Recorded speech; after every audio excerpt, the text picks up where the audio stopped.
अस्सलाम वालेकुम। मेरा नाम अहमद फ़याज़ है और डिपार्टमेंट ऑफ एनवायरमेंटल साइंसेस से मेरा ताल्लुक़ है। आज मैं जिस टॉपिक पे बात करने जा रहा हूँ उसका नाम है public health and awareness related to waste generation. जैसा कि हमने देखा है कि पिछले दिनों ईद गुज़री है, तो क्या होता है कि जो उसके ऑर्गन्स होते हैं, जो एनिमल्स वगैरह के ऑर्गन्स वगैरह होते हैं, वो हम अपनी गलियों में, अपनी सड़कों के किनारों पे, इवन गलियों के किनारों पे या जहाँ पे हमें थोड़ा सा कचरा नज़र आता है उधर फेंक देते हैं। तो ये जो है वो एक नहायत ही डेंजरस किस्म की सिचुएशन है और हमें इस चीज़ का अंदाज़ा नहीं होता और हम इससे अनअवेयर होते हैं। अब जो वेस्ट हम बाहर फेंक देते हैं उसका अल्टीमेट नुकसान हमें भी होता है, दूसरों को भी होता है, लेकिन हम उसकी केयर नहीं करते, हम अनअवेयर होते हैं। सबसे पहली चीज़ तो ये है कि उसमें से पंजेंट किस्म की स्मेल आती है जो कि नाकाबिले बर्दाश्त होती है और वो ना हम बर्दाश्त कर सकते हैं और ना वो दूसरे बर्दाश्त करते हैं।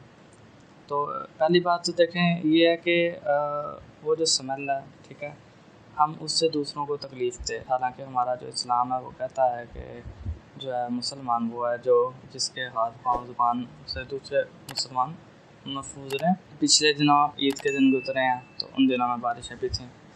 तो अब जब ये वेस्ट जो है वो गलियों में पड़ा है, सड़कों में पड़ा है और बारिश हुई है, तो हमें पता है कि जो ऑर्गेनिक वेस्ट होता है उसके ऊपर माइक्रो ऑर्गेनिज़म्स जो हैं वो अटैक करते हैं उसके डिकम्पोजिशन के लिए। उसकी वजह से भी उसमें से स्मेल आती है। तो जब बारिश होती है तो वो माइक्रो ऑर्गेनिज़म्स जो होते हैं, जो हाईली डेंजरस होते हैं, वो हमारी वाटर बॉडीज़ के अंदर जाना शुरू हो जाते हैं या वो हमारे एटमॉस्फेयर में जो है वो फैल जाते हैं। तो उससे बहुत किस्म की बीमारियां जो है वो जन्म लेती हैं, जिनमें से मेजर जो है वो कॉलरा यानी कि हैज़ा हो जाता है, ठीक है, और वाटर बॉर्न जितने भी डिजीज़ हैं, ठीक है, वो इससे हो सकती हैं। एक चीज़ है कि अगर एक गली की नुक्कड़ के ऊपर जो है वो कूड़ा पड़ा हुआ है तो उसका नुकसान जो है वो आसपास के 40 घरों को हो सकता है और जो है वो बाय लॉ भी ये चीज़ जो है वो गलत है। एनवायरनमेंट के ऊपर जो हमारा एनवायरनमेंट है इसके ऊपर पूरा एक लॉ है जिसका नाम है पाकिस्तान एनवायरनमेंटल प्रोटेक्शन एक्ट, ठीक है, इसको पीपा 1997 भी बोलते हैं। तो पीपा 1997 जो एक्ट है उसका सेक्शन 11 जिसका टाइटल है कि प्रोहिबिशन ऑफ सर्टेन डिस्चार्जेस और एमिशंस।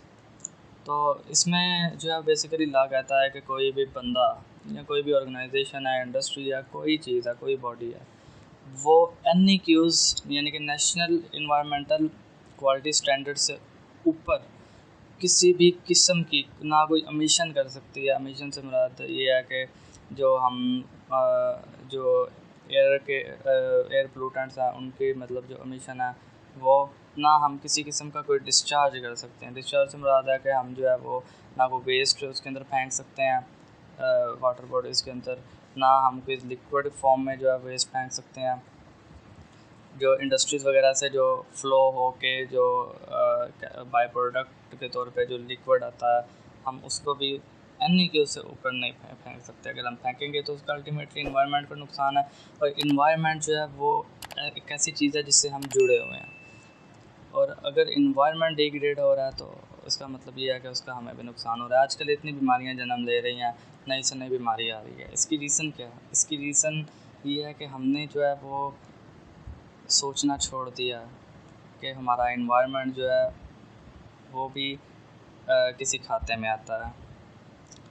तो ये चीज़ जो है वो हमने फैलानी है, अवेयरनेस हमने देनी है लोगों को कि काइंडली ऐसा ना करें, अपना जो वेस्ट है उसको प्रॉपर डिस्पोज़ करें। हर चीज़ हुकूमत की ज़िम्मेदारी नहीं होती, कुछ हमारी भी ज़िम्मेदारी है एक शहरी के तौर पे कि हम एक अच्छे शहरी होने का फ़र्ज़ नहीं पाएँ और हम जो है वो अपने तौर पे कुछ ना कुछ मैनेजमेंट कर लें। आखिर में मैं ये कहना चाहूँगा कि बिलतहकीक का जो यूट्यूब चैनल है इसको लाजमी सब्सक्राइब करें ताकि आपको जो है वो डे टू डे कुछ ना कुछ इंफॉर्मेशन मिल सके रिलेटेड टू एवरीथिंग। और अगर आपको किसी भी चीज़ के हवाले से कोई इन्फॉर्मेशन चाहिए तो आप कमेंट सेक्शन में जो है वो रिक्वेस्ट कर सकते हैं। तो इंशाल्लाह हम ट्राई करेंगे कि आपको रिलेटेड जो इन्फॉर्मेशन है वो मुहैया की जा सके। इसी के साथ अहमद फयाज़ को इजाज़त दीजिए, नेक तमन्नाओं नेक ख्वाहिशात के साथ, और दुआओं में ज़रूर याद रखिएगा। अल्लाह हाफ़िज़।